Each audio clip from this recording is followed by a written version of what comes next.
President Joe Biden's Build Back Better agenda continues to be debated in Congress and still lacks pro-life protections. The United States Conference of Catholic Bishops wrote a letter to members of Congress urging them to not pass the bill if taxpayer-funded abortion provisions are included. Joining me now is Catherine Hadro, host and managing editor for EWTN Pro-Life Weekly. Catherine, thank you so much for coming on. It's so great to see you. Let's talk a little bit more about the Build Back Better Act and the ramifications that it could have for the pro-life movement. Absolutely. Well, as you mentioned, the Build Back Better Act, there are some major pro-life concerns there, and it did pass through the House of Representatives, but it's in this indefinite limbo right now in the Senate because Senator Joe Manchin has said he does not plan to support it, including because there are not those pro-life protections. So right now, the fate of the Build Back Better Act, it's not looking good. Negotiations are probably going to go into the next year because it's hit a brick wall right now. Yeah, and as you know, the USCCB even wrote a letter to lawmakers. Can you speak more to their concerns? Absolutely, and I first just want to share off in saying that the U.S. bishops have pointed out some provisions that they do support in the Build Back Better Act. You know, the need to support families and workers and to strengthen the social safety net, and there's a real conversation that needs to be had there. But they have flagged legitimate concerns that Catholics and our viewers need to know about, and that's the fact that this does not include pro-life protections. The Hyde and Helms Amendment, which would essentially allow for the expanded taxpayer funding of abortion.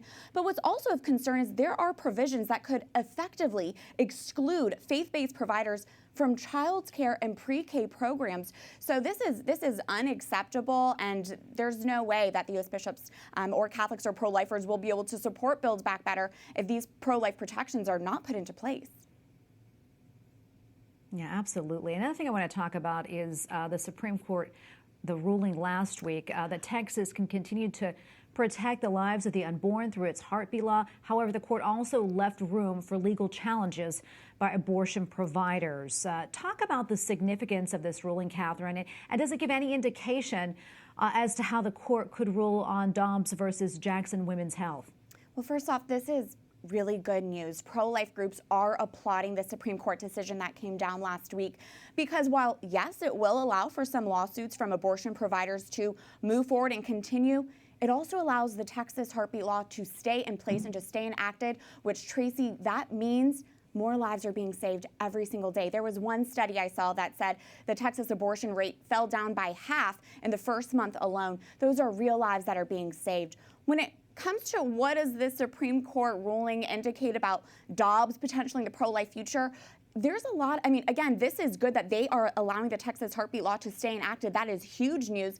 And also, my understanding is the justices did not in their decision state that abortion is some constitutional right, which again, the fact that they didn't include that does bode well, I think, for Dobbs, which we are expecting in the summer.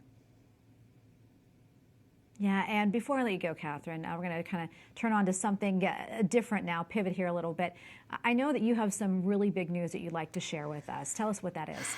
Yes, well, I don't even have, words, cannot capture really the news and sentiment that I have to share today, but tonight will be my last show that I am the host of EWTN Pro-Life Weekly, and, I can't even begin to share my gratitude to this team and to the incredible 5 years that I've had being here as its host. So I really hope viewers tune in. But two things I just want to share that people might be wondering and asking. Yes, the show is going to continue. It's going to continue stronger than ever in the new year. And I cannot wait for viewers to meet the new host in the new year. And secondly, I will still be around. You will still see me from time to time here on the television screen because I'm grateful to share that I will be a contributor to the network moving forward. But Tracy, thanks for asking about that because it's been such an honor and joy to work with you and for so many people here.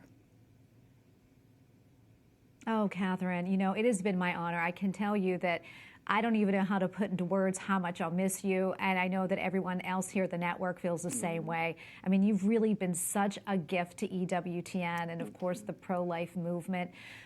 You know, and like you mentioned, you will be back from time to time. And I know that you're going to be here for our coverage of the March for Life. And I have to say, I personally can't wait. I wish I was with you in the studio right now to give you a big hug and wish you well. But please know that we're all praying for you and your future endeavors.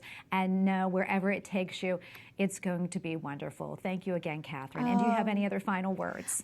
Just to share that really, hosting EWTN Pro-Life Weekly has been an honor of a lifetime. I say it's the greatest honor of my life after being married to my wonderful husband. And I'm just grateful that God allowed me to serve the movement in this way. And I'm so grateful for you. I love you, friend, and I'll give you that hug soon. I'll make sure of it.